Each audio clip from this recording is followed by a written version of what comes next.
This is the LowcoSports Lowdown podcast. Here are your hosts, Justin Jarrett and Wes Kerr. Hey, Lowco sports fans. Welcome to another edition of the LowcoSports Lowdown Live. Wes Kerr joining me here on another edition, and always fun to connect with you on Tuesday mornings, Wes. It's becoming kind of like a new tradition, and I enjoy it because we're fired up after going out to a game or seeing the results from the night before, and we get to kind of process it in real time and talk through it, and people get to listen to us. So if someone enjoys that, it's a good thing for everybody. So going to be a great show today. We've got some headlines to round up from around the week, over the weekend and last night.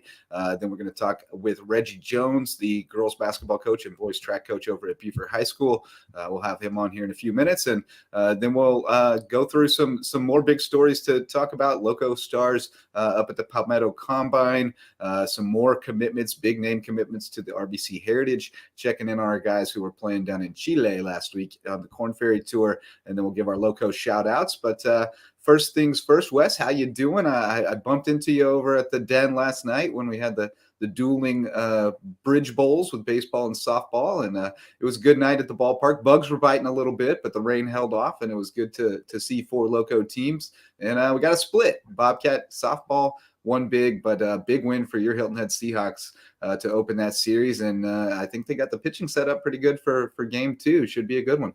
Yeah, and I really like the offensive production that we've seen, especially from the top of this lineup. A lot of excellent bats who have really find their way to produce in situational hitting for this Seahawk team. So really impressed by what Joe Clark's doing over there with Hilton High on the baseball side. But, good to see the Bobcats get the win on senior night. I took some video of some of the proceedings beforehand. And, just one of those memorable nights where, you get just to look back and realize all that you accomplished and how far you've come as a softball player and as a student. So fantastic for those young ladies. And what a great way to win your senior nights in big-time fashion there over the Hilton Head Seahawks. And this Bobcat team is playing pretty well right now on the softball field. So excited to see how far they can take it. But, yeah, it's always fun to get back here on a Tuesday morning and just recount all the action that we saw last night and, put our spin on it. And, we've got a lot. This is a pretty busy time of year. We got so many different sports going on at once.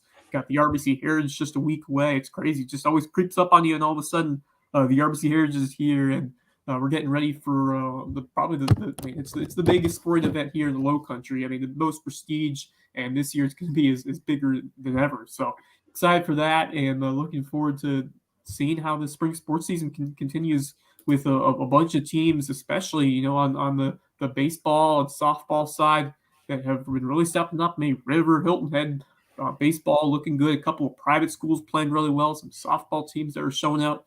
So fun to cover them and see both in action. And then before we move on, of course, it's this time of year. It's always cool how it works out. You get home for the baseball and the softball game, and the national championship game's just starting. And just wanted to say congratulations to UConn. I'm sure Jim Calhoun is very proud and excited about this program going forward, going back to the top of the mountain and winning that national championship in men's basketball. And I'm sure he's, very, very happy and proud of what Danny Hurley has done. I remember watching him at Rhode Island when he was in the Atlantic 10 with Davidson, and the way he brought that Rhode Island Rams team to consistently one of the best in that conference and produce some stellar talent out of that group. And he's really continued it now at UConn, and now he's reached a summit with a national championship. So really happy for him in that program. Yeah, gosh, what a great coaching and great basketball family the Hurley family has been. And I'm glad you mentioned Jim Calhoun because, gosh, that was truly one of the most moving interviews that I've done. I wanted to run through the wall after talking with that guy. He was just incredible and inspiring. And that program, really, he built something to be reckoned with there.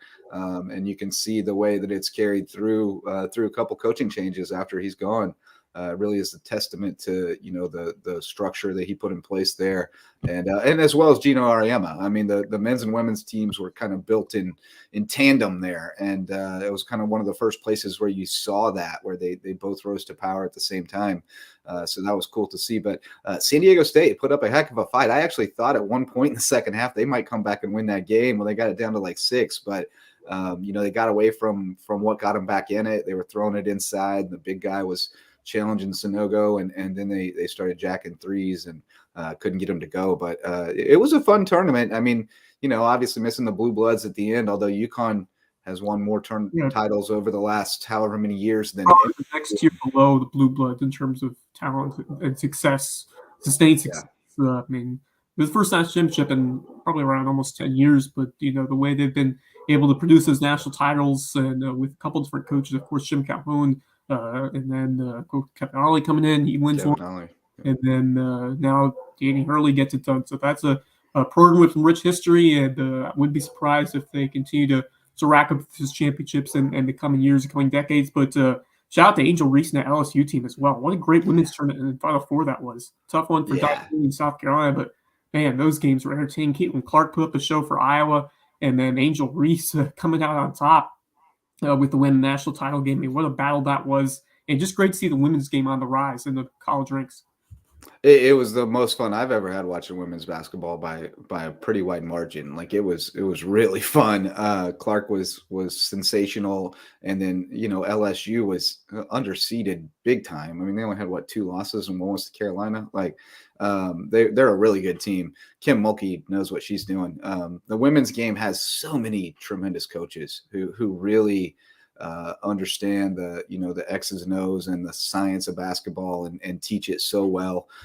It was really fun to watch. I mean, the athleticism has definitely gone up a few notches in the women's game over the last, however many years.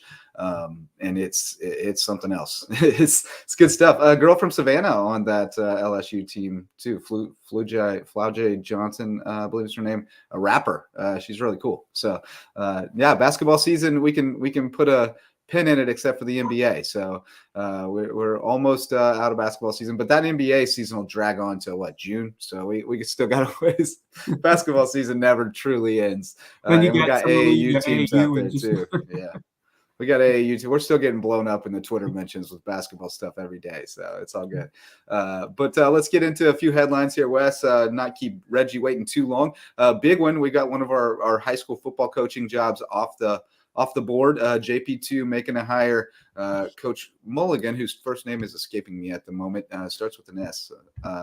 Coming down from Concord, North Carolina, been an assistant at a number of places. Haven't had a chance to talk with him in person yet, but did exchange some DMs with him when it looked like it was going to happen, and he was just waiting on the ink to dry, so to speak. But I think on the surface, this looks like a solid hire. Played at Elon. Has coached all over the place in North Carolina, also coaches track, which, I like that. I like coaches who are invested in other sports and in helping students in the off season in another way. So looks like a good hire on paper, and, looking forward to getting to know Coach Milligan. Sorry. I love it. I think it's a great hire for this JP2 program. I'm really impressed by what Coach Milligan has done. He certainly has a passion for developing his kids, which is a big part of being a successful coach on and off the field. And he's worn a variety of hats. He's worked as an offensive coordinator, a recruiting coordinator. He's done work with the passing game in terms of quarterbacks coach. So he's done a lot of things over there, and especially at Concord, where he's coming from, up in North Carolina. And he seems to be very well experienced, well versed in coaching knowledge. And I think he's going to be huge to continue to invigorate what's been a fun offense to watch over there at JP2. I mean, you just look at what happened with Christian Tilton last year, and just how amazing that he was. Now he's going to get a very veteran head coach, or a veteran coach in Milligan, who is taking on this role to step in as head coach. Once again, bringing a lot of experience, especially on the offensive side with his coaching philosophy.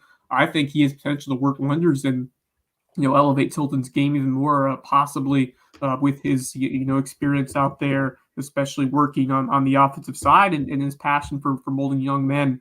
So I was very impressed what he did over there at Concord. I think he's going to come in with a new, fresh mindset, and I think it's going to be great overall for this JP2 program. So really excited to meet with him, and I think this is a fantastic hire, especially for an offensive minded team, or a team with the most strengths offensively. I think it really works well for the strength with Coach Milligan.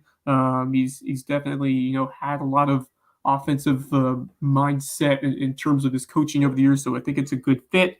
And I'm excited just for his passion and his excitement for this new opportunity, and just a really down to earth and just a well-rounded individual who I think has a good head on his shoulders and is going to do a good job with bringing this team, continuing the development that we saw under Chris Myers. So very excited for to meet Coach Milligan and work with them in these next few years. And I'd like to welcome him to the Lowco, and really excited for the future of JP2 football under his leadership. Yeah, I mean, just first impressions of exchanging DMs. Seems like he's going to be an easy guy to work with, who's passionate about helping the kids and excited about his new team, especially his new quarterback. I mean, there's a lot to be excited about with Christian Tilton. So looking forward to getting to know him and seeing what that team looks like in the fall. But we got some spring sports headlines to dispense with before we get Reggie Jones in here. Hilton Head shutting out May River and pulling away from Bluffton. What we got there? That's what are we talking about there? Baseball. Oh, okay. Sorry. Sport. I was tripping up. I was like, well, they played each other in a bunch of things. So Jake Richardson throwing the no on Friday in game 2 against May River. That was huge. And then he went 4 for 4 last night and helped them break it open. Bluffton was within 6-4 and had second and third with bases loaded with 1 out and at 6-3 and just got 1 out of it. Great job by Connor Wendell to get out of it. And they end up winning 11-4, had a big inning right after that and scored 4. So 2 huge wins for them. They're sitting pretty at 4-1. James Island, I think, is the only undefeated team. So they're right there in the mix, and they haven't seen the Trojans yet. And May River softball looking pretty good. They blew out Lucy Beckham last night. They've won a couple in a row in region. The Bluffton Derby, we talked a lot about that on Lowco FC. You and Misa did. But the Shark boys take the win. The Bluffton girls take the win. We had Gwyneth Townsend on Lowco FC. She was terrific, along with Quinn Wilson. And so I'll let you say a few things about that before we get into the Beaufort Track Classic and bring Reggie Jones in to talk about that. Yeah, I'm really proud of my homeowners baseball team. That Hilton Head squad, they've really found something offensively and with their pitching. And Connor Wendell, who was Connor Wendell on on Monday night, terrific pitching, clutch situations, 5 strikeouts, 5 innings, gave up just 2 earned runs. He was able to just work out a couple of big-time jams. Love the movement on his pitches, love his velocity. He's really grown as a pitcher, and you can see why with a big-time performance in a big rivalry game like that. And, I like the way Joe Clark, just a great guy, great motivator, just a really good personality. And really love the way he's coaching baseball. I've known him for a while. I actually had a class under him when I was a student at Hilton Head. His first year coming over from college, playing at Niagara. But a great guy, and I'm sure these kids love working with him, and, it's showing on the field. So 2 big-time wins for Hilton Head, and they're sitting right there at the top, near the top of Region 7-4. I'm really excited to see them face off with James Island in a few weeks from now. That'll be after Heritage. But, a couple big wins for Hilton Head. Good to see Bluffton. We mentioned them, that softball team, getting some quality victories, and took care of business against Hilton Head High, 15-0. Alyssa Rose, 7 Ks on senior night. Of course, she's going to be a USCB Sand Shark, I believe. Yeah. So, right. Good to see, her staying here in the Lowco, it looks like. And then Katie Ryan also with a nice game. Sydney Poloquin with 3 RBIs. So bats getting hot across the lineup there, and Rose doing the work in the circle for the Bobcats in a 3-inning win. Yeah, unfortunately, they did lose one of their college players for the season. Parker Ray broke I want to say her thumb or 2 fingers on her left hand, and she's in a cast, so she's out for the season. But talked with her last night. She's definitely got a good attitude about it. She still gets to go play college softball at Embry-Riddle, so she's taking photos, and I told her she needs to switch it over to video and send us some video from the Bobcats road games. So. Yeah, tough to see her career as a Bobcat end like that, but she's a terrific couple of years there. And I'm sure, big picture, now you're looking forward to it should be a terrific college career as well for Parker Ray, but definitely going to miss her out there.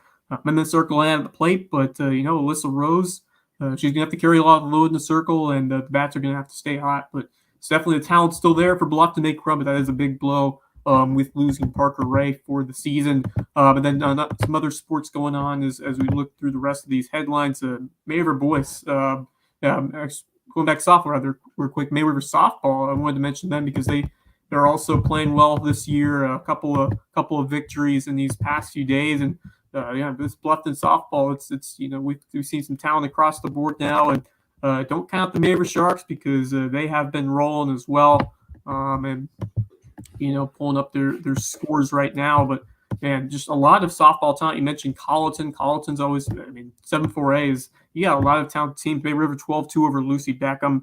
Michaela Landry, 3-for-4. Casey Lang with 6 RBIs. She continues to stay red hot. What a beast she has been this year. 2-for-4, triple homer, and then those 6 ribbies. So Casey Lang staying hot at the plate for the May River Sharks. And then speaking of those Sharks, the Misa Garzon, the boys get done first leg of the Bluffton Derby 2-1 in extra time. It was a battle, but the Sharks come out on top. Really excited for the rematch later on this year. Then Bluffton girls, we talked to their star over there in Gwyneth Townsend, 3-0 victory over those May River Sharks on the girls' side. I like the way Bluffton's playing. I think they really got invigorated by that big win over James Island. I think they're going to be right there in contention for a deep run in the playoffs. So big one tonight against Hilton Head over at the Nest. Girls soccer matchup tonight. So that'll be fun. And they're all big in the girls, especially on the girls' side, because anybody Especially can win any given night. They need it real bad. Yep. Well, we've also got some track and field news, but we've got a special guest to help us break it down because the Beaufort High Eagles swept the championships at the Beaufort Track Classic, an event with a really rich history. And we've got Reggie Jones here, the coach of the boys and big-time Beaufort High everything. If you go to a Beaufort High sporting event, Reggie's going to be there. And you're on mute, Coach. Get you unmuted there. But Coach, thanks so much for making time for us. I know you're busy doing payroll. They got you doing a little bit of everything over there. I heard you getting called to go get fans and everything else when we were talking before. But thanks for making time for us, buddy. Thank you guys for having me. Appreciate it.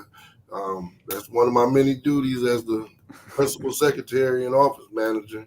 So other duties as assigned, as a coach that it comes with a lot of those. So, and you've been double dipping doing multiple seasons for a long time. So you get lots of duties assigned to you. So first of all, congratulations on a great season this year with the girls basketball team. You stepped away for a year and came back in this year. And I thought you guys really punched above your weight as far as what you had talent-wise and did a terrific job. So congrats to you and the girls on that. Tell us a little bit about that group you had this year.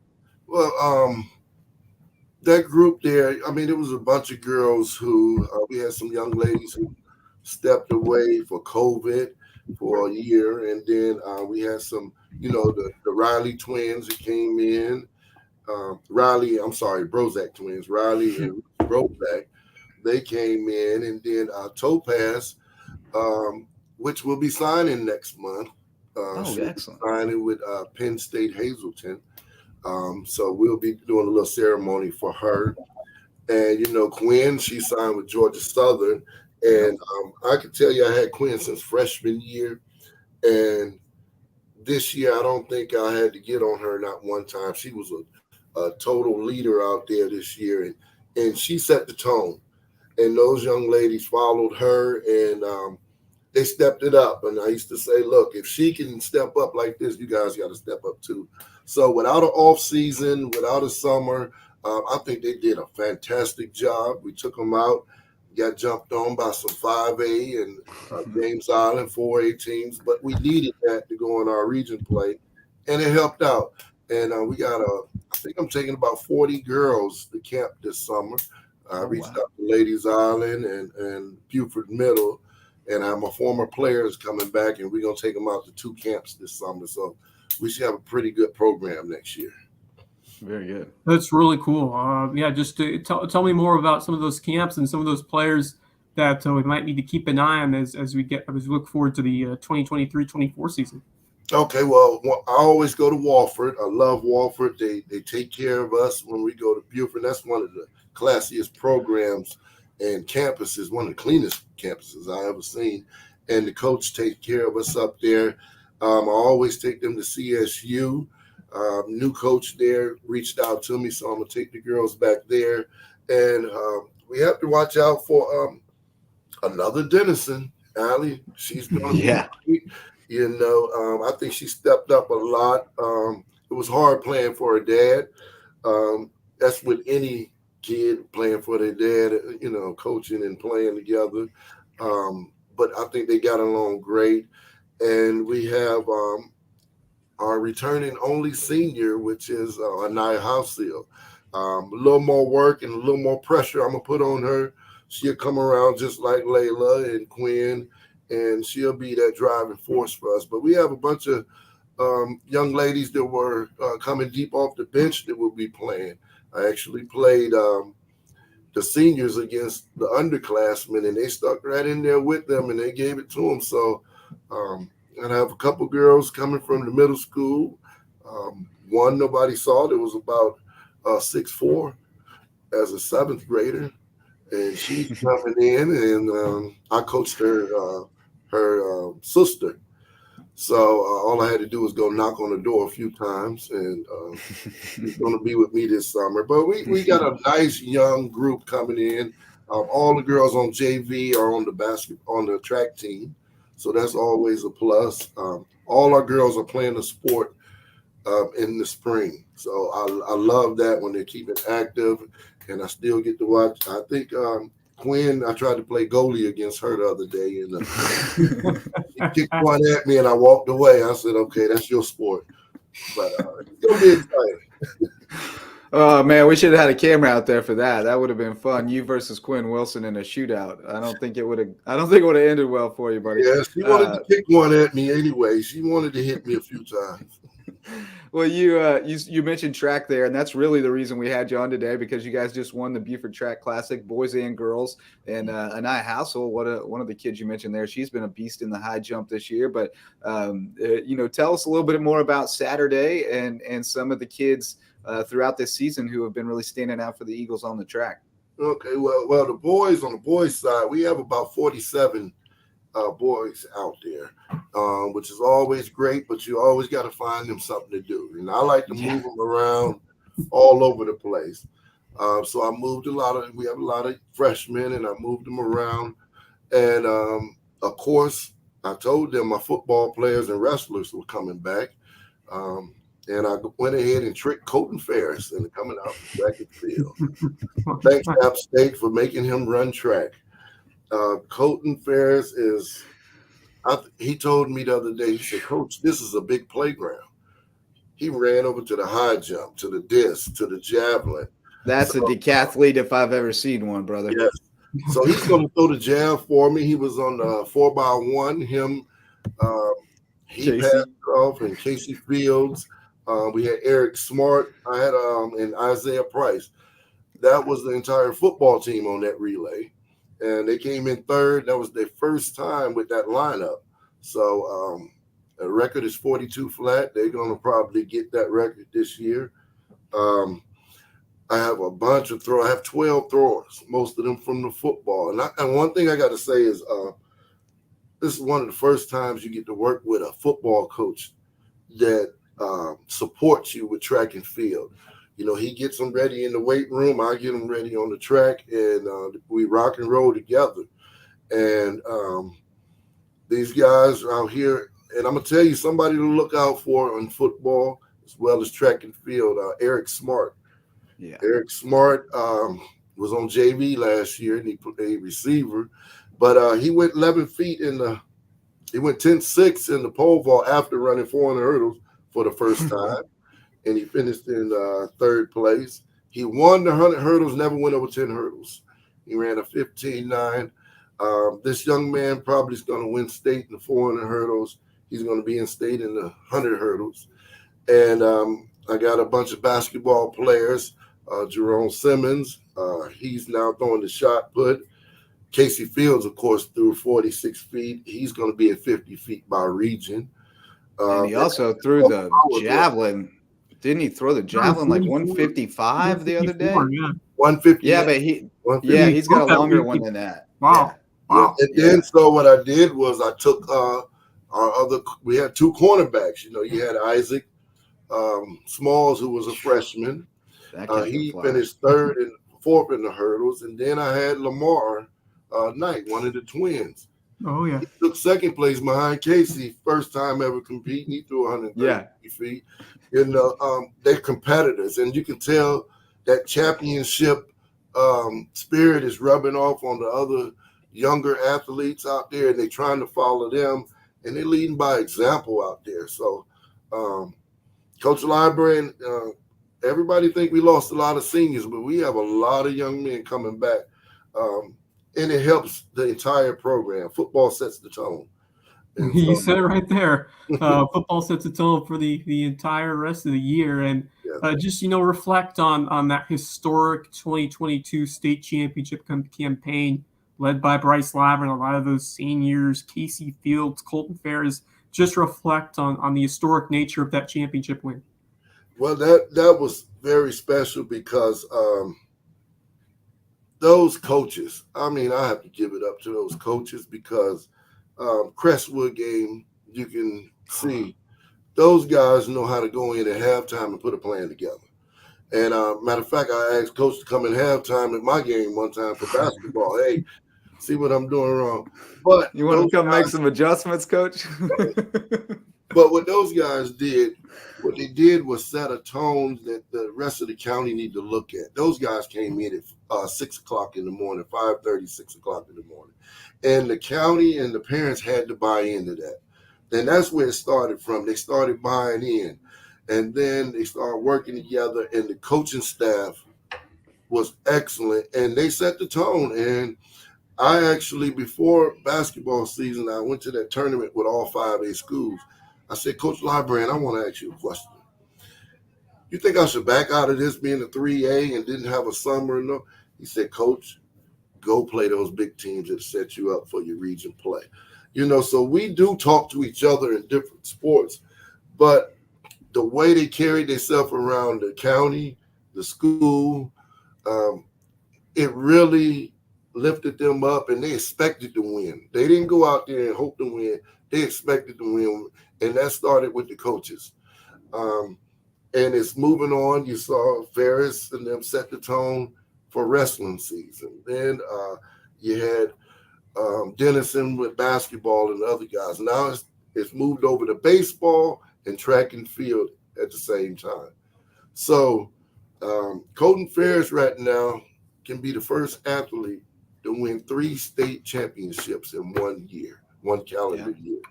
Casey Fields can be the second to double up with a championship in track and field. And that sets the tone for Beaufort High School over every high school in this county. And that's why I always use and bringing it back. We are Beaufort. Everybody's in Beaufort County, but we are Beaufort. So, and I dedicate that to Coach Librand. A lot of people don't give him a lot of credit, but he turned around a lot of student athletes, and he's doing a great job out there. And we're used to winning in track and field, but now that moved to the football program, and everybody expects to win. Coaches saw what they did, and we're trying to do the same thing.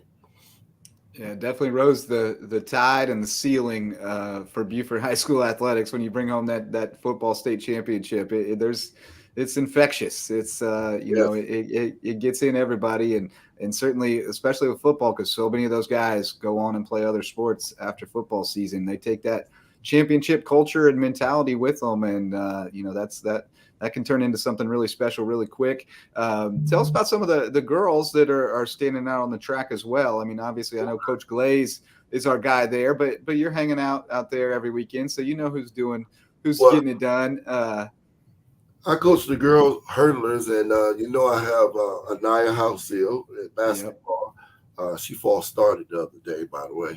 But I love her, by the way. She even in basketball, she's just so tenacious. She's so high energy. I love to watch her play. Well, her mom moved to Greenville, and she stayed here with her grandmother. And Mom trusts us as coaches and everyone to look out for, and she wanted to be here.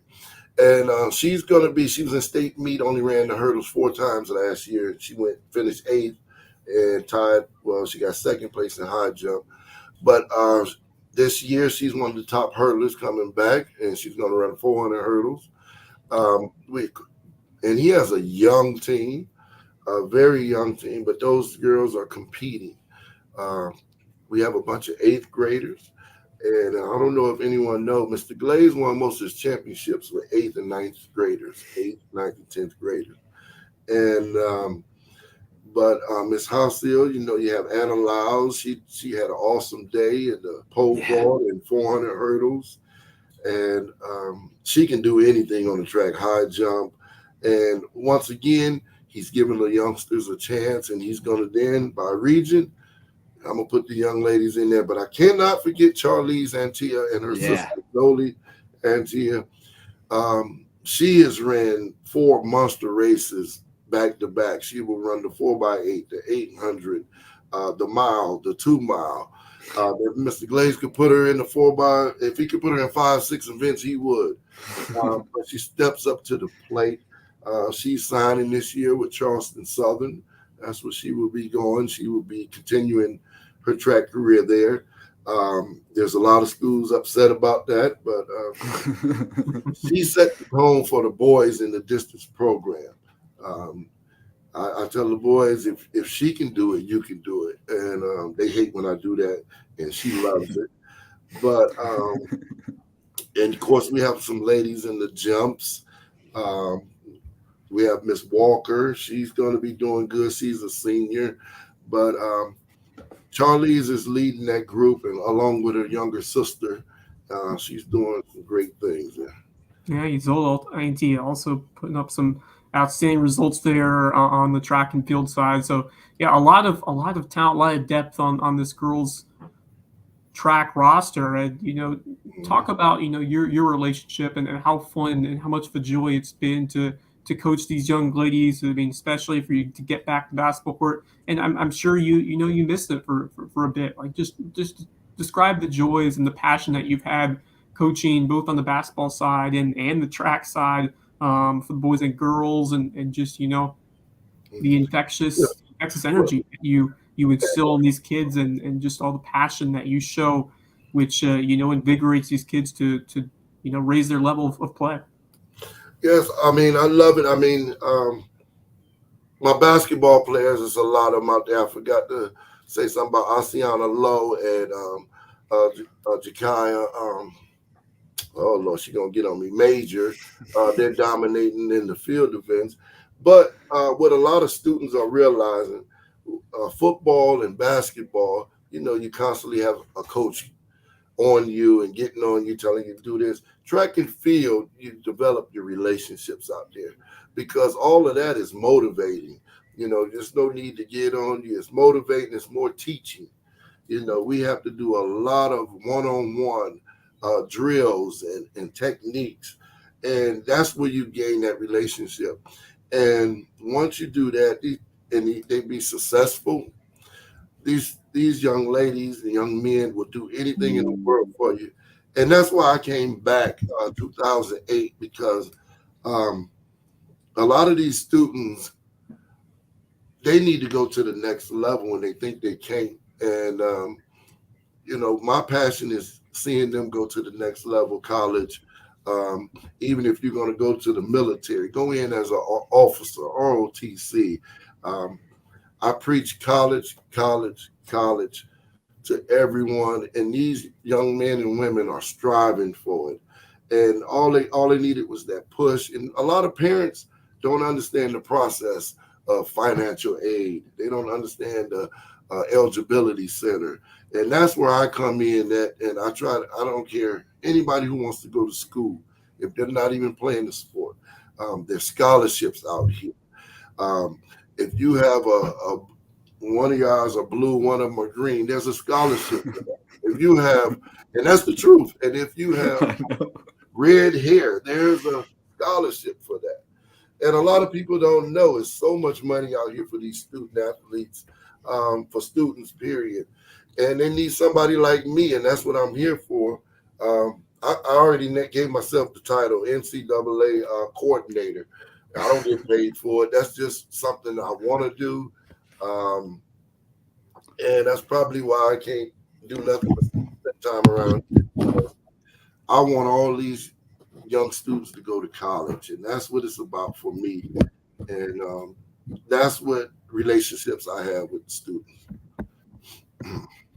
Yeah, I mean it's an admirable thing, and it's the attitude we need in the people in those positions, because certainly, like you said, it's really easy to look at darkness on the horizon and not see any path there, but there are so many places that you can go play and get your education, and there are opportunities out there, and there are certainly with financial aid being what it is, there's a way. If there's a will, there's a way, and if you follow the blueprint and you put in the work, there's a spot for you. You just got to find it, and sometimes that takes a lot of legwork and a lot of dead ends to get there. But there's a spot out there that needs you, and if it's not the right place for you, there's another one out there that'll be a better fit. So get out there and start making moves. But and without you guys, I'm telling you, you guys help.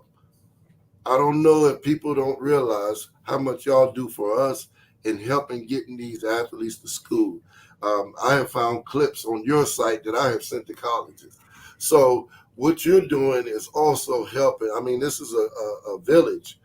And by you and Wes putting this program together and having this for us, this helps us get this out to the coaches. So we love everything y'all doing.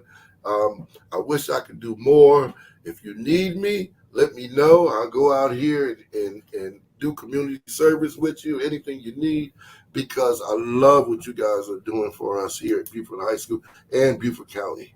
And I just want to appreciate it. Thank you very much. And it just comes back to our mission of shining a light on our student athletes and helping them achieve their goals, and that's what we do here. And we love to do it here at Lowco Sports. But Coach, what's next for you in this track team as you get closer to the state tournaments and the state events? What other meets are on tap going forward? Okay, well, this weekend we're going to be at the Iron Horse Relays. It's going to be about 30 plus schools there. This is where we go ahead and test ourselves against Philip Simmons. Right now with 3A boys, we're looking at 3 schools for that state championship, which is Dreer, Philip Simmons, and Beaufort High. Oh. So we're going to compete. Our chances are very, very, very good of competing for the state championship this year. And we're going to see Saturday. And after that, we're going to let our students relax. And, we got spring break and prom coming up. I never mess with the spring break. I never mess with their prom. And what we're going to do is start focusing on getting them ready for region. And, of course, we will have region play here at Beaufort High. I believe that's on the 4th of May, I believe. When is that? Yes, about the 4th of May. And it's going to be us battling against Philip Simmons, basically. Of course, Battery Creek will be there. We have Battery Creek, North Charleston, ourselves, and Hanahan. And we're going to battle for it. And like I say, a lot of people say if you win region, it doesn't matter. If you lose region, I think Lucy Beckham beat us last year. When we got the state meet, we should have finished in 2nd. We finished in 6th. Lucy Beckham was nowhere around us. It's about the power points, what power points you can get through there. And with these football players stepping up and basketball players, we're going to look pretty good. We're going to be in that top 3. Very good. Well, Coach, we really appreciate your time today and always. I mean, the time that you dedicate to to coaching kids up and mentoring them and helping them find their path in life is an awesome thing, and we're happy. We really appreciate your kind words and keep spreading the word about the value of what we're doing here, because it really is, in my mind, a community resource we're providing, and we need all the community support we can get. So patreon.com/LowcoSports, make a monthly pledge. That helps us out. If you own a business and you want to become a sponsor, we can get you in here starting at $50 a month, and really want everybody who wants to support it to get in and help us raise the tide for everybody. So thanks so much, Coach, and best of luck the rest of this season. I'm sure we'll be talking to you again real soon, and hopefully celebrating another state championship for the Beaufort Eagles. Okay, thank you. And now I have to go out. Chief waiting on me. We got the grill. The fire department brought the grill. Teacher Appreciation Week. So I'm about to go out there and fire up some hamburgers and hot dogs. Got to go man the grill. Other duties as assigned, just like we said at the start. But thanks so much, Coach. We'll hear from our sponsors, and we'll be right back here on the Loco Sports Lowdown Live. All right, love you guys, Hey, man. Loco sports fans. This podcast and all of our grassroots local sports content are made possible by support from community sponsors, including Mickelson Law Firm, the official real estate attorneys of Loco Sports, and the presenting sponsor of our Hilton Head Christian Academy coverage. Our original sponsors are still among our greatest supporters. Ryan and Tiffany Mickelson are community pillars who will be in your corner no matter your legal needs. When you need legal representation, call on the attorneys who support Team Loco. Call Mickelson Law Firm. Hospice Care of the Lowcountry, the official hospice provider of Loco Sports, and the only not-for-profit hospice in southern Beaufort County. For more than 30 years, the committed, compassionate staff at Hospice Care of the Lowcountry have been there to ensure your loved ones find comfort, honor, and dignity at the end of life. Because at Hospice Care of the Lowcountry, it's not about dying, it's about living. Homegrown Home Inspections, the official home inspectors of Loco Sports.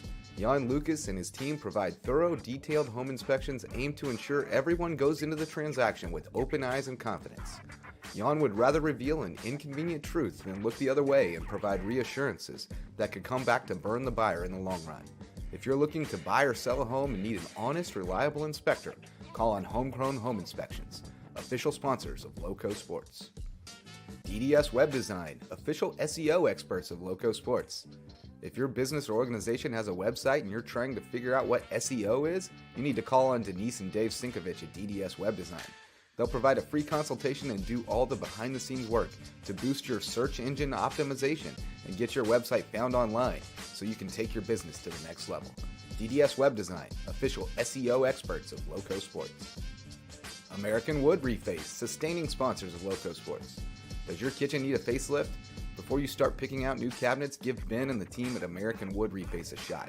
They can reface your existing cabinets to overhaul your aesthetic without the hefty price tag and reimagine your kitchen at a price point you can manage.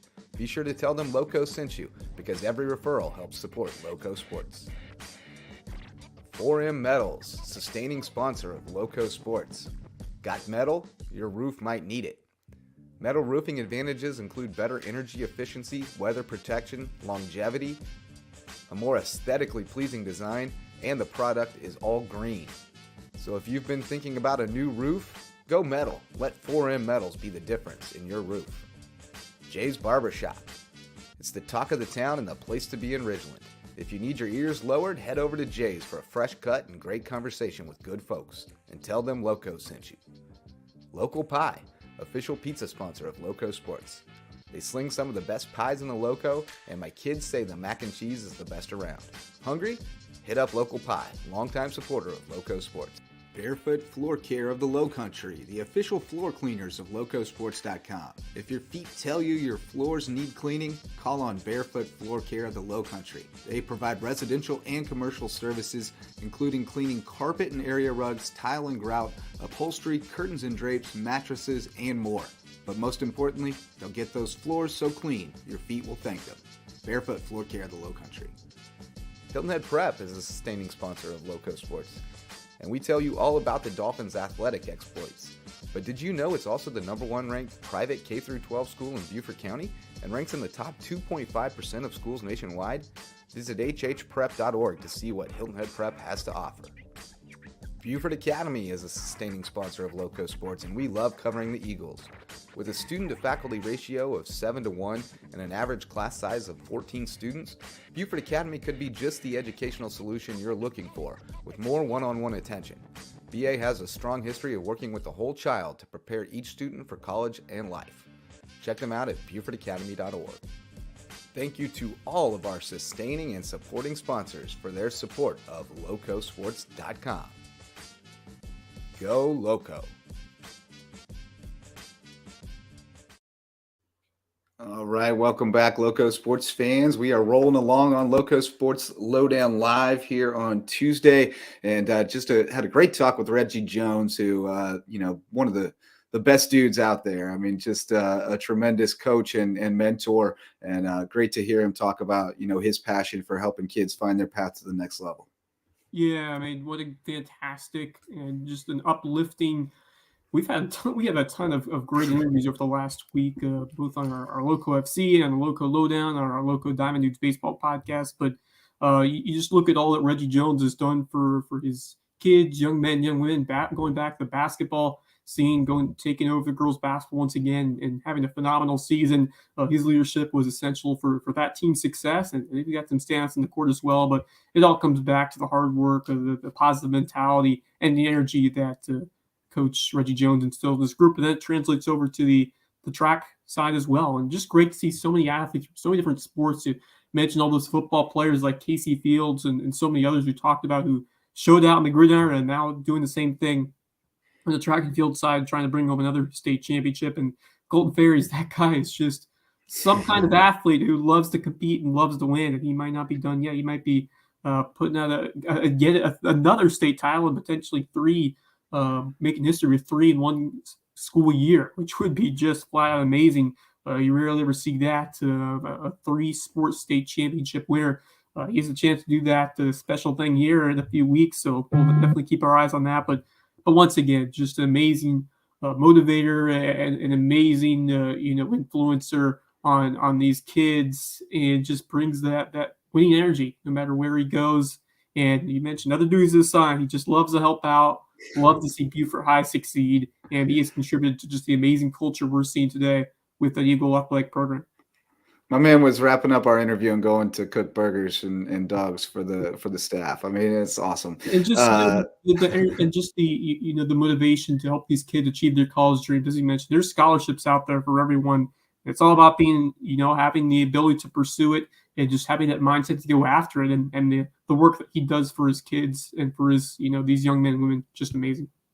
Yeah, and Glaze has set the tone on that front for a number of years, and I think Reggie would be the first to tell you that he just kind of follows Glaze's lead on that. He's been sending kids to college for a long time, so just a great support staff over there. Great, everybody pulling in the same direction at Beaufort High right now, and it's a special thing to see. But man, Colton Ferris, he could end up with 2 team titles and 2 individual titles, because he's got the wrestling state title individual, he's got the football title. They could win the boys title, and you could definitely see him winning gold in something, maybe that 4x1. I missed it the other day. I went to the Marvin Klein meet at Whale Branch, and I saw Reggie, and he's like, "Did you see the 4x1?" And I was like, "No, I just got here." And he's like, "Oh, I ran all the football players." So I missed their debut, which was unfortunate, but that's going to be fun to see. I definitely got to get to the region meet or something so I can check that out. But some more headlines to get to, including some football news. Had the Palmetto Combine up at Woodland over the weekend, and some Lowco dudes really showed out. Shai Thompson got an MVP award, and I saw that the Hampton guys did a great job. Maybe you have some more insight through your prep red zone connections on who really stood out from the Lowco. Yeah, we had a ton of Lowco stars, and you mentioned Shai Thompson being the guy. He was the MVP and put up some insane performances there to bring home that title. 4.9840, 4.66 pro shuttle, and 8 feet 2 inches on the broad jump, and then he dominated on the one-on-ones later on in the day. I mean, just his size, his athleticism, his ability to get through that line and attack the quarterback. It's just those innate skills that he's developed under BJ Payne. I mean, he has worked so hard, and man, just the size, athleticism is it's going to be a difference maker. And he's already gotten some big time offers: Coastal Carolina, West Virginia, App State. So you talk about another big name star coming up. We've seen a couple: Jalen Sneed, Puna Ford, BJ Payne continuing to work wonders in that program, and Shai Thompson, another example of making those success stories happen. And he's been working hard in the classroom, doing it on the field, and you see it right there with his just incredible performances over there in that combine. Jackson Bybee, of course, also joined the squad over there for Hilton Head High. So a lot of excellent standouts there, low country wise here for this combine. And we saw a couple of Beaufort guys like Dom Camacho and some others make some noise. Zion Dobson what a speed demon that he has been, and he put up some great showings as well. But it's just great to see those Wade Hampton kids. That it's awesome to expand their coverage area and you document all their achievements because they've got some dudes, they've got some athletes who are going to do big things. And just once again, really pumped to see those Hampton County Hurricanes take the field very soon. Of course, sad to see that era end with Estill and Wade Hampton, and they're still competing under those names, but it won't be much longer because the Hurricanes are coming this fall, and it's going to be really fun to see them in action over there. But yeah, a lot of big time names and big time performances here across our Lowco area. So what a great opportunity that this is, to give these kids a chance to perform in front of scouts and to get their name out there and to continue their efforts to land that big time college offer and continue to play the football at the next level, because that's the goal for a lot of them, and just great to see them earn the opportunity to show off all the skills that they've learned.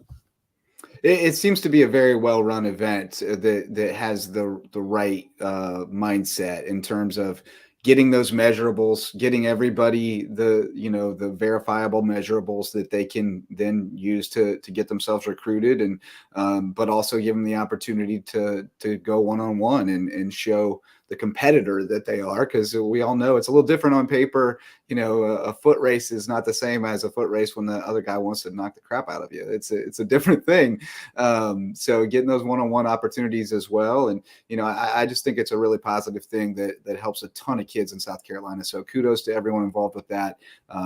Definitely helping kids get on the map and get recruited. And that's what we want to do. So lots of golf news this time of year, Wes. It is April in the Low Country after all, and it's Masters Week, which means next week is Heritage Week. And we got a couple more big commitments with John Rahm and Tony Finau committing to the Heritage.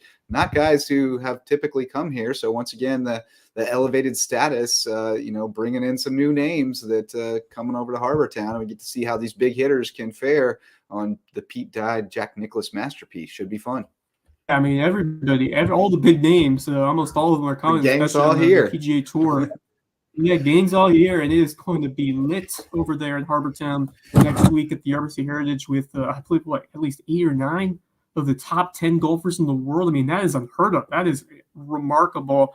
I mean, I believe just one at least who will be there, but man, I mean, just all the credit to that committee and to that director. I mean, I'm just so impressed of what they've been able to do to grow this tournament over the years and get to the level that they are now, and then bring in some of the top in the world. It all speaks to what they're doing there at the top, and just the prestige of this course.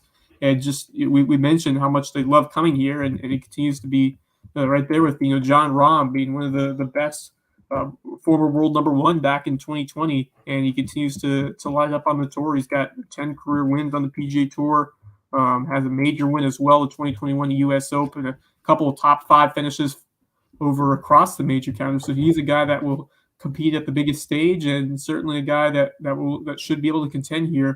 Obviously, it's a different challenge. Harbortown presents, you mentioned it. It's not about hitting the long ball. It's about hitting accurate shots, because that's the key. And just that one wayward shot with a wind is going to penalize you big time over on this Pete Dye course. So it's a shot maker's course, and it's something that, it'll help improve your game as you get towards these bigger tournaments. And honestly, this one has gotten a bigger one too because of the elevated event and the elevated status. So a lot of prize money is going to be at stake, which is obviously a reason why these big name top tier golfers will be there. But they also just love the environment. They love being around Harbortown, and the same goes for Tony Finau, who's also risen up the ranks. He's gotten to the top 10 now in the world golf rankings, number 9, and a couple of top 5s of his own in these major championships.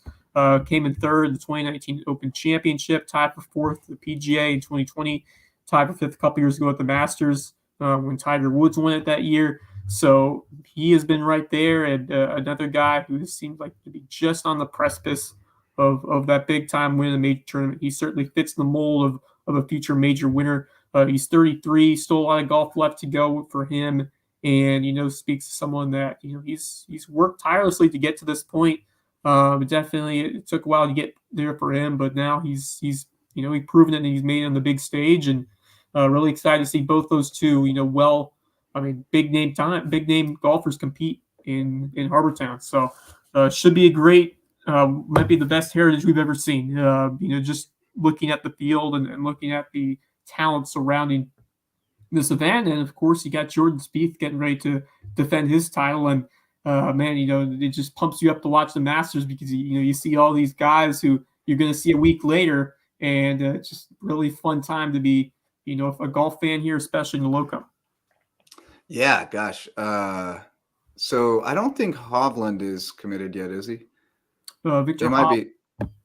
They could be holding him back, but if he's not, that's the only one of the top 10 other than Cam Smith, who's live, so he won't be coming. But then like Burns, Morikawa, Finau, Cameron Young, Fitzpatrick, Spieth, they're all here. Like it's almost everybody in the top 20. It's pretty crazy. So it's going to be awesome. I mean, it's going to be the best of the best. It's going to be a great time for the Heritage, and it gets started next week. So looking forward to that. As we mentioned earlier, we had a couple Corn Ferry guys playing this weekend down in Chile. Bryson Nimmer, pretty steady week. He got off to a good start and then just stayed around par the rest of the way.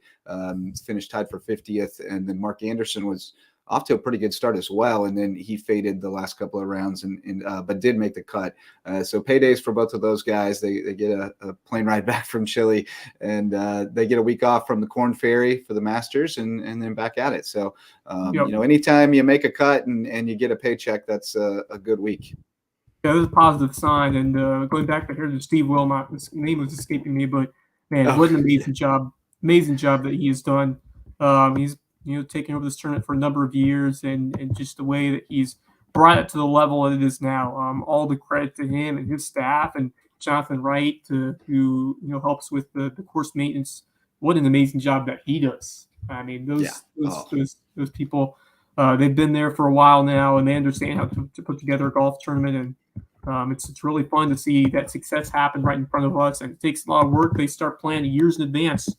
And now we see the fruits of their labor every April, but it's a lot of work, and they do a great job with it. So just wanted to give some props to them before we get back into this talk about the Corn Ferry. But yeah, I mean, going back to Chile, man, it's just great to see both Mark Anderson, of course, a golf star we've talked about for a while, up and coming guy who won that Big Players AM many years ago, and kind of just propelled that success towards his career. And he's had a couple on and off moments over the years, but good to see him continuing to compete and earn some big time finishes. I know he was close a year ago at the Corn Ferry at the Club Car. Club Car came up short there, but another strong showing this time around. And he continues to put up some very, very good performances. And same with Bryson Nimmer. I think he's really starting to find something these last few weeks, playing for events, to pick points, and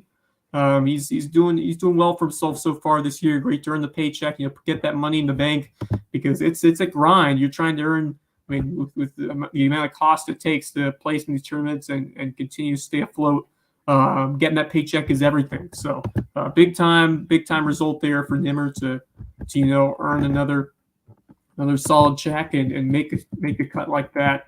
I'm impressed with his consistency these last few weeks, especially Corn Ferry Tours. As I mentioned before, they're not easy. So to finish 9 under through 4 rounds and put up a T50, that's another very solid showing to put that money in the bank for him. And same thing for Mark Anderson. A tough finish to his week, -2, but he did make the cut. But 73-76, certainly not what you wanted to see over the weekend for Anderson, but for Nimmer, that consistency, very, very impressive. 68, 71, 70, 70, and you wish he could be shot a little bit lower on the weekend, but I mean, you got to be impressed by the way he's firing it hole after hole and staying consistent throughout his round. So that's going to serve him well going forward.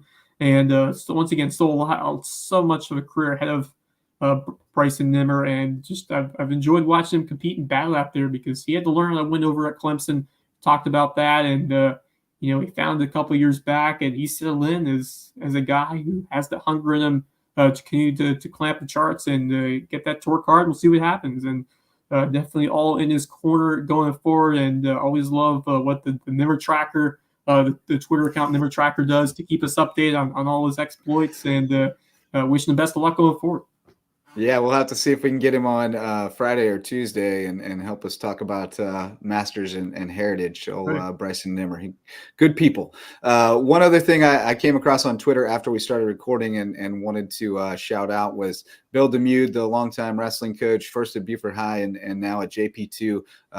We had mentioned it when he had been selected, but he was inducted last night into the South Carolina chapter of the National Wrestling Hall of Fame.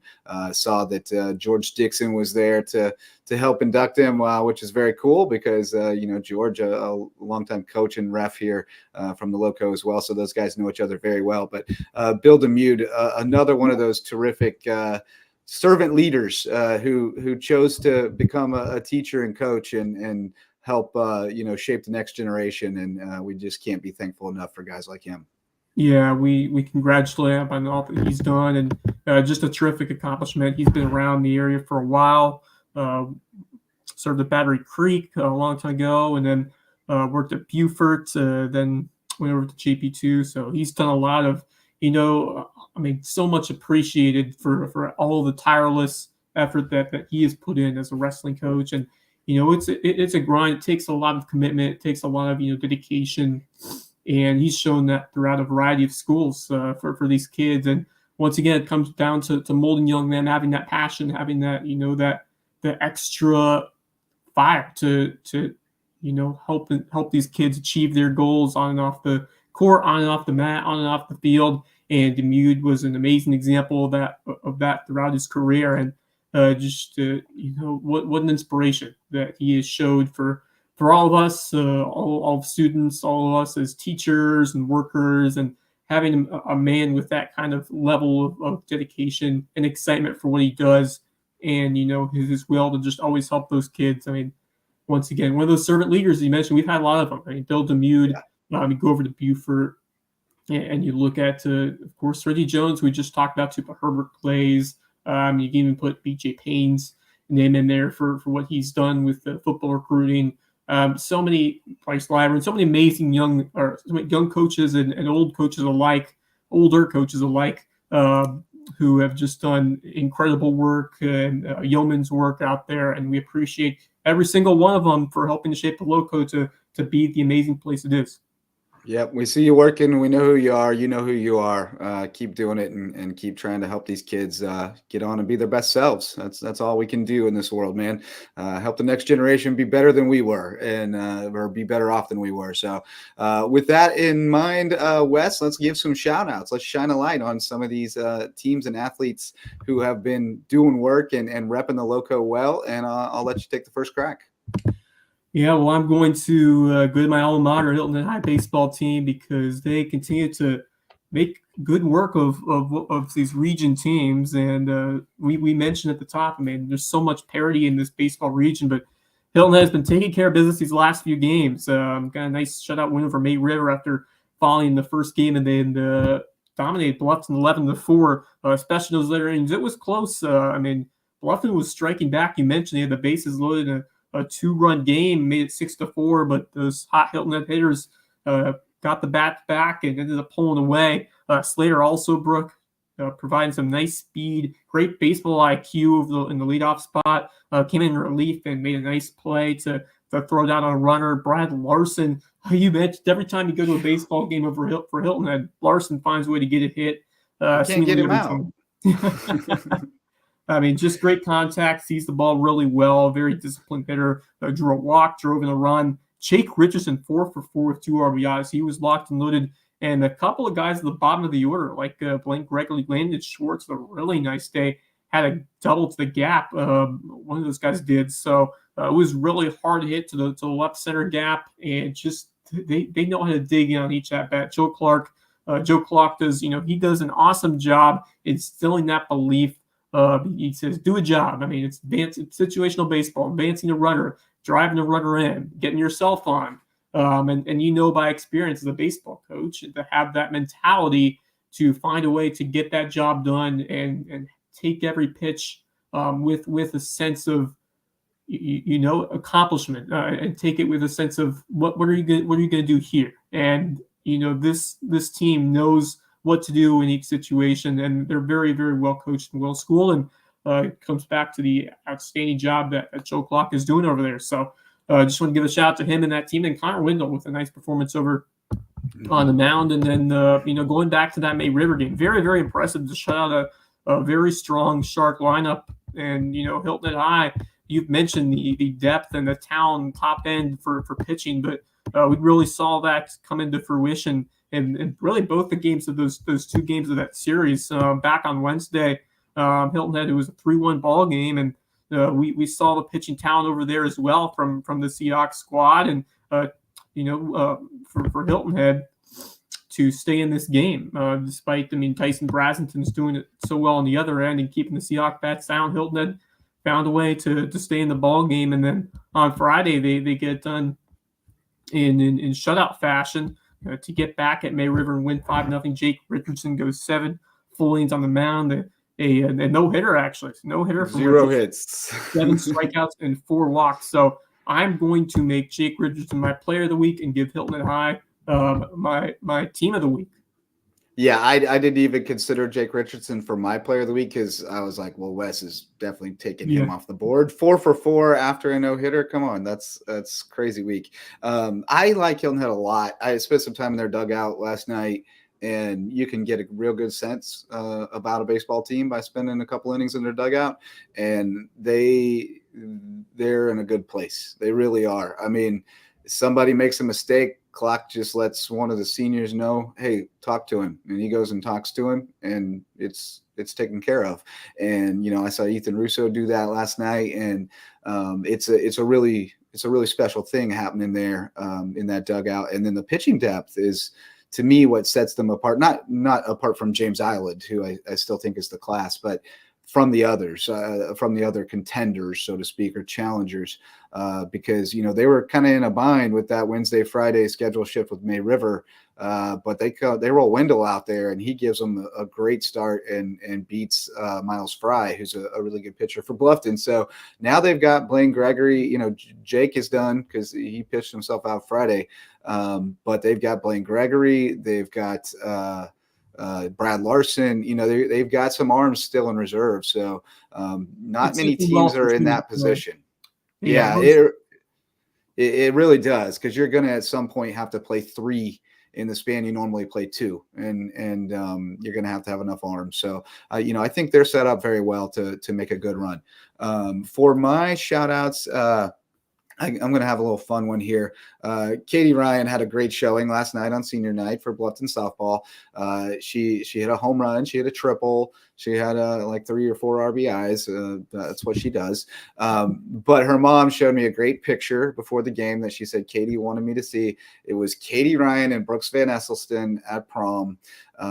Katie said it was my 2 favorite redheads, which I told her was pretty presumptuous, but then I couldn't on the spot list a redhead I like more than either one of them. So just a terrific power couple. They're not actually an item. I was told they've just been great competitors, athletically and academically through the years, great friends, and wanted to go have fun at prom together. So shout out to both of them, the power prom couple. Van Esselston, obviously a star for May River Boys Lacrosse. I haven't seen the stats from last night, but they got a win, and I'm sure he had a big game. And Katie doing great things for Bluffton softball. So shout out to both of them. And my team of the week, I got to give love to Reggie Jones and that Beaufort High track team. I'll give it to the boys and the girls, sweeping the titles at the Beaufort Track Classic, and had a bunch of terrific individual performances, including Reggie mentioned Anna Lyles winning the 400 hurdles and the pole vault, Charlize Antilla winning the 800 and helping anchor that 4x800 winning team. And then on the boys side, Eric Smart in the 110 hurdles, Casey Fields in the jav, and then the 4x800 boys taking the win as well. But more importantly, the depth, right? I mean, they didn't win a lot of individual titles, but they won both of the team titles because they got so many point winners in every event, because they got 47 guys and however many girls they have out at a 3A school. So shout out to that coaching staff for getting everybody out there, getting the numbers up, making them compete against each other. Iron sharpens iron, and let's see if they can go win some region and state titles to add to what's been a terrific season, terrific school year at Beaufort High School. Yeah, there's strength in numbers, and it's cool to see it end with everybody coming together, looking to win 2 more on the boys and girls side. That's very cool.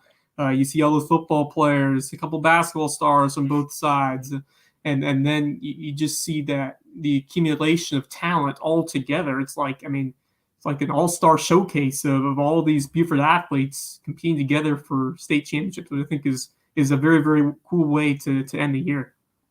Absolutely. Yeah, it'd be very cool to walk it off with a couple more titles. So we'll see what they can do. I think Whale Branch will be a problem in 1A track as well. They've got a large number of kids who compete at a really high level in these meets against 3A and 4A powers. So they're going to be ready when it comes time for the state meet for sure. But been a great season so far this spring, and still much more to come. We got the lacrosse playoffs starting up very soon, and baseball and softball getting hot and heavy, as well as soccer. We got you covered on Lowco FC with the soccer news. Lowco Diamond Dudes. We'll have another episode on Thursday talking baseball and softball, and we'll be back here on Friday to talk a little bit more about everything going down on the Lowco sports scene. Where are you headed the next couple of nights, Wes? Yeah, I'm heading to Hilton Head High and Bluffton soccer. That's a huge game at the Nest. I actually got both going on both the boys and girls. I'll probably go to the girls game because the Bluffton girls are playing really well. Once again, having their stand-up Winna Townsend over there on the pod. Love the way that she was talking about how her and this team has really stepped it up so far this year. And for Hilton, this is close to a must-win game. I mean, you lost the first one in Pelley's, a heartbreaker. Now sitting where you are at 1-4, this is a game you really need to have against Bluffton. But Bobcats are not going to make it easy. They're playing like one of the best teams, not just in this region, but in the state, and they proved it in that big-time win over James Island. So I'm very excited. I think it's going to be anyone's contest over there. And really, those soccer games can come down to one mistake or one moment of brilliance on either side that could end up determining the result.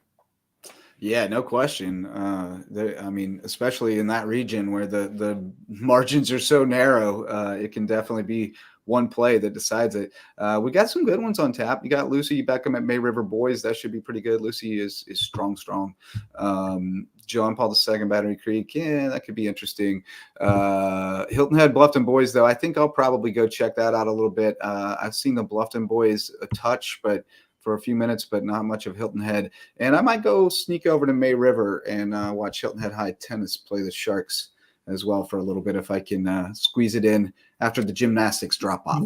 How about Wednesday? We got JP2 Hilton Head Christian Academy baseball, which could be pretty interesting. Got Bluffton Hilton Head rematch. I expect Hilton Head to come out on top there, but got Bobcats certainly. I don't know. They'll throw Nico. Nico's pretty tough. That would be a good game. That'd be a good game. I mean, it all comes down to pitching. I mean, momentum is only as good as your next day's starting pitcher. So it's certainly determined by how your two guys perform on the mound. But Hilton Head's got to be feeling good about their performance against the Bobcats. But in a rivalry game like that, really never know what can happen with either of those contests. So really excited for that one. And then Thursday, of course, a couple more contests across the board. Hilton High JP2 girls softball.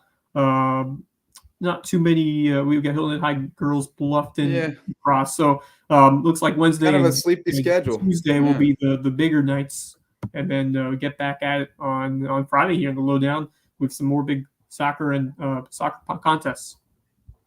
Yep, looking forward to it. Should be fun. I've got rec softball games on Wednesday and Friday as well. So the Killer Whales, we're sitting at 1-2 right now. We got to try to get back on track. Faced a really tough Beaufort team the other night. We get them again Wednesday. So I'll be a little occupied on those nights, but we'll definitely round it all over you on last night in the Lowco, and we'll get you caught up right here on LowcoSports Lowdown Live on Friday.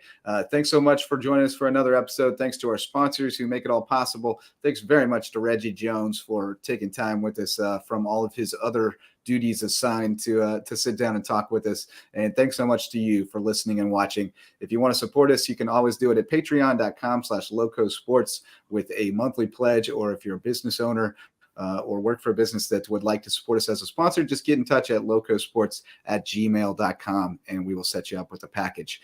That is going to do it for this episode. For Wes Kerr, I'm Justin Jarrett. Until next time, Go Loco. The Loco Sports Lowdown podcast is a production of Lowco Media LLC and LowcoSports.com, an independent media outlet providing grassroots local sports coverage in the South Carolina Lowcountry. We are sustained by community support from sponsors and patrons like you. Get in the game with a monthly pledge of $1 or more